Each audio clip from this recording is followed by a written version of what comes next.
text structure and purpose. By the end of this, you will clear these in under a minute. No method yet. Watch me solve this first one cold. Read what the passage actually does.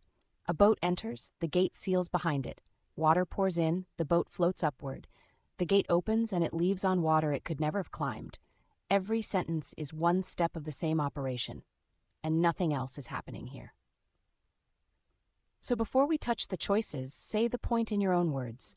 This text is teaching us how the lock lifts a boat. Now the choices. A says it argues that canals beat railways on cost. Railways never appear, and nothing here is an argument. Cross it off. B says it describes what a canal gate looks like. The gates are parts of the machine, not the point of the text. Set it aside. C says it traces the history of canal building. There is not a single date or builder anywhere in the passage. Rule it out. D says it explains how a lock raises a boat from one water level to a higher one. That is our sentence. Almost word for word, D takes it.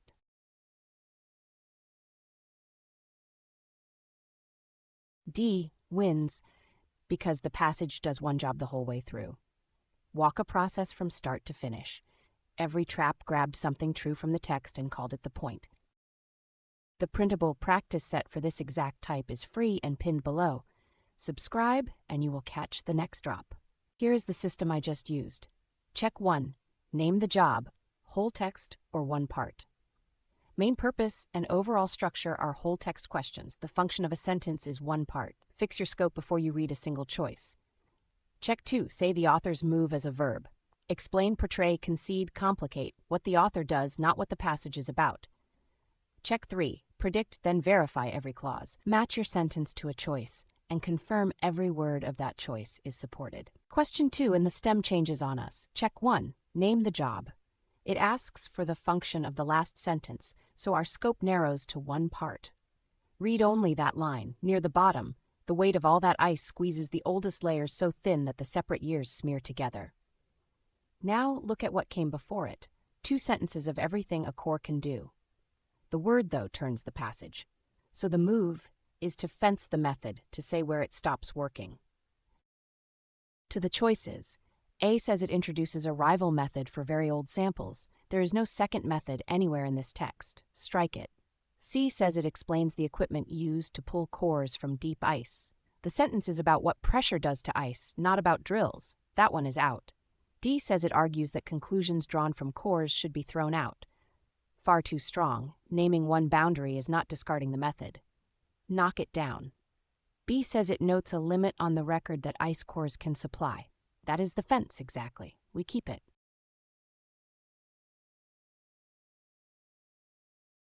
B is right because we judged the sentence at part scope and named its move, conceding a limit, instead of reaching for the nearest big idea. Question 3. The stem asks for the overall structure, so we are whole text again, and we map the passage as a sequence of moves. Move 1. Cities swap their orange sodium lamps for white lighting that saves power. Move 2. Astronomers measure the sky and find it brighter, not darker, an effect nobody wanted. Move 3. Towns add shields and warmer filters and keep most of the savings. Hold that sequence, a change, a backfire, a fix.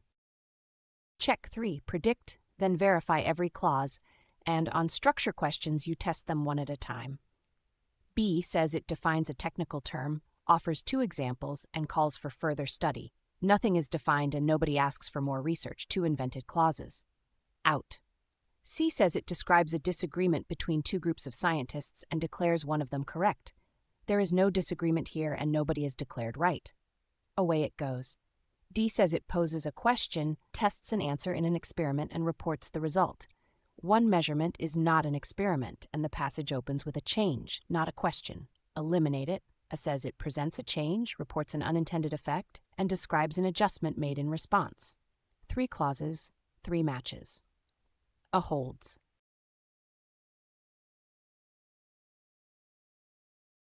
A is the choice that survives a clause-by-clause read, and the others do not.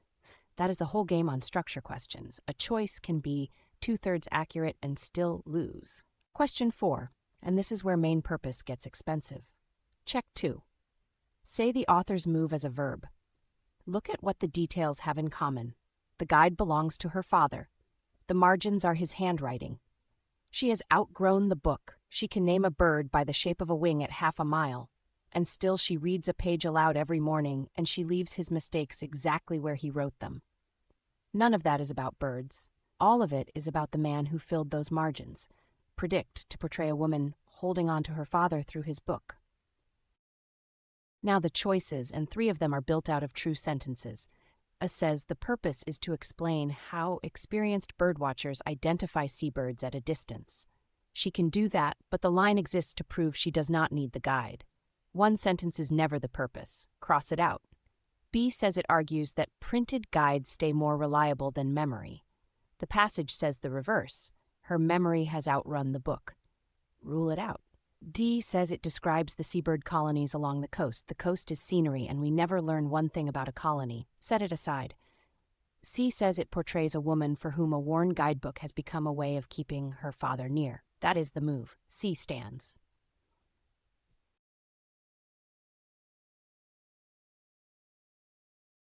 C wins because purpose lives in why the details were chosen, not in what they report.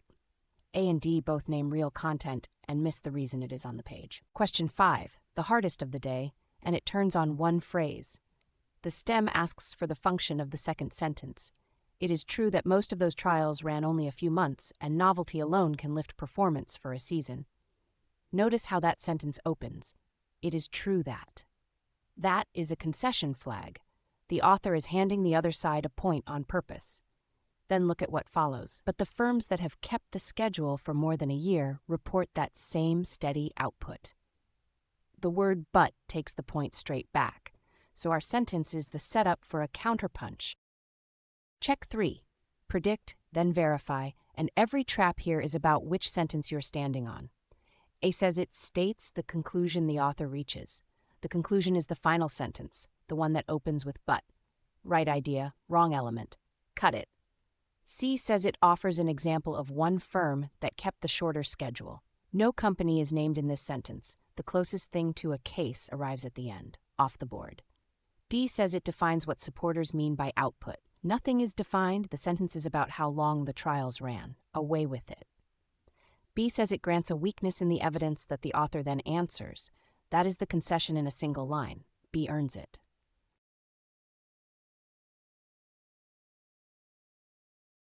B is right because we asked what the sentence does, not what it says. Concede, then answer is one of the most common moves on this test, and the trap is always the sentence next door. That is the method. Name the job and its scope, say the author's move as a verb, then predict and verify every clause.